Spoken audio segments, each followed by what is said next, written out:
We are celebrating the second Sunday of Easter, which is Sunday of Divine Mercy, and I need someone to read the Acts 5:12 through 16. I'll do it. A reading from the Acts of the Apostles. Many signs and wonders were done among the people at the hands of the apostles. They were all together in Solomon's portico. None of the others dared to join them, but the people esteemed them. Yet more than ever, believers in the Lord, great numbers of men and women were added to them. Thus they even carried the sick out into the streets and laid them on cots and mats, so that when Peter came by, at least his shadow might fall on one or another of them. A large number of people from the towns in the vicinity of Jerusalem also gathered, bringing the sick and those disturbed by unclean spirits, and they were all cured. The word of the Lord. Thanks be to God. This is unusual. Normally our first reading is always from the Old Testament, except for solemn feasts like this one. And we can kind of see here that our human condition needs the divine mercy.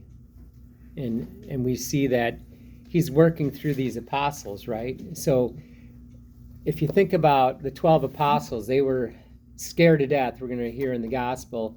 They locked themselves up into the upper room and were barricaded off because they were afraid of what was going to happen. But now that they've been filled with the Holy Spirit after Pentecost, they're adding great numbers. The first day Peter spoke, 3,000 people were added in at one time.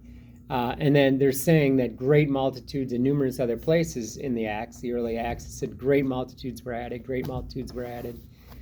And what they're doing miracles, right? So they got miracles of healing, deliverance, forgiveness of sins. Basically, all the apostles are acting with the power of God and also with the authority given to them by the Holy Spirit. So they're in the Solomon's portico, which is in the temple, right? And it said, none of the others dared to join them, but the people esteemed them. So what happened right before this, we got to kind of remember. Acts has been a while ago now. It's been a few years. But remember somebody named Ananias and Sapphira? So they were the two that sold land, and they gave a portion to the church, but they lied and they said, because of pride and they wanted to look good, they said, we gave it all to the church. And they died on the spot because they lied to the church. They lied to the Holy Spirit. And so you can see where, if somebody's dropping dead, you're going to be a little afraid, actually it would be, think if God was still acting in that manner in our church today, we'd have far less people in the pews, if you think about it. And there is that healthy fear of God. There is this reverence that people should have. And even though it was tough, when you became a Christian at that point, you were pretty much thrown out of the temple. You were thrown out of the community. You were in exile at that point. When you became a Christian, you were giving up everything. You're pretty much your whole life. And most of the time, even their economic situation was tied to it. Because then they would be, you're outside of the church. If you're in the Jewish community, they deal with the Jews, and they just deal with the people they know in that community. And so you were pretty much excluded from that group. And so it was a big, big commitment to become a Christian at that point in time. Yet more than ever, believers in the Lord, great numbers of men and women were added to them. They laid them on cots and mats so that when Peter came by, at least his shadow might fall on one or another of them. And they were also taking the handkerchief. So this was also a point for relics, right? We have relics we bring in here and what have you. But they would take the handkerchief of one of the saints and people would lay them on people that were ill and they would get better. And so there is biblical proof of, that relics, have efficacy. And we know that as Catholics, but other people don't know that. These miracles show the power of God over evil, over sickness, over death. And we don't see that much of that here anymore, right? Do we see it? We don't. I've seen a lot of it, believe it or not. I've seen miracles. I was part of praying over somebody, and with a nun, and a lady came. She was Baptist from Toledo area, and she couldn't walk, and she was healed. She was, praise Jesus. She was so happy. She threw her walker down, and she's like danced around, and her foot was, she was healed. And I didn't, and the first thing I saw was somebody that was deaf, and I didn't believe it. We'll get here into doubting Thomas. So I said real quietly, can you hear me? And I was like, oh, Lord, forgive me. But the guy could hear me, and so that was kind of amazing, but he was deaf. He couldn't hear. He said, I have these hearing aids, but they don't work. I have like 90-some% loss. And then he could hear after that. But just being a rational, practical, just having common sense and not really believing, I said, being doubting Thomas, I guess let's just put it that way. I said, can you hear me? Did he say yes? Yeah. I felt kind of like, okay, Lord, sorry. But there is still miracles happening in the church, right? And in order for a saint, it has to be 2 confirmed miracles that they have other people look at that are not even part of the church. So it won't be explained by natural causes. It's a miracle. It couldn't be explained. We just don't know.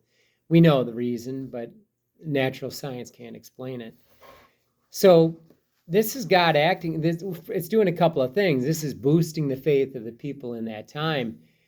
But you got to remember, everybody here is giving up everything, right? Look at the level of faith and trust that they're doing. They're giving up everything they have in order to follow Christ.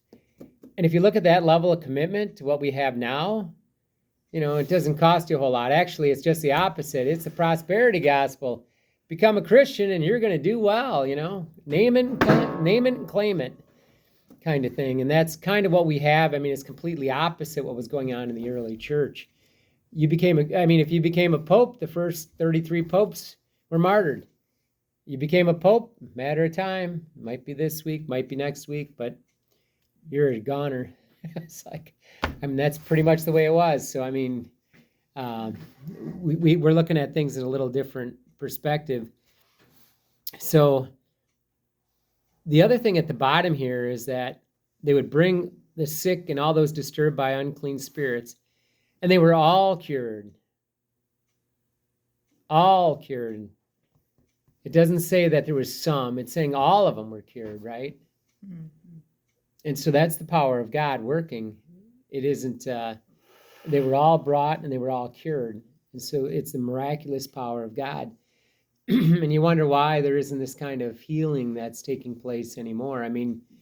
For various reasons, of course, but this also pushed the church from a seedling to grow. And when you look at the testimony of Thomas, he didn't really believe, right? And Jesus said, blessed are those who have not seen and yet believe. And that's for all of us, because we haven't seen Jesus walking on the earth and the miracles. We didn't have the opportunity to put see a miracle or something. So that's actually what came to mind after I said that. I said, blessed are those that have not seen and yet believe. And I was like, oh, sorry, Lord. But we have to understand that God gives us little miracles. A lot of us see. We'll see God working. And a lot of times do you notice that maybe in the moment, because things are so crazy, you don't realize that it was God at work, and you're looking around and you're thinking, oh, I don't know what's going to happen, and you're just in turmoil and everything else. But then you see the hand of God acting, maybe a year later, 2 years later, sometimes maybe a day or two later, a week later. And I find that now when something happens, it's just like, it's God working. It just happens. When you pray for something you want so bad and then you don't get it, and then you realize that was the better plan. Right. His plan's always right. Yep, exactly.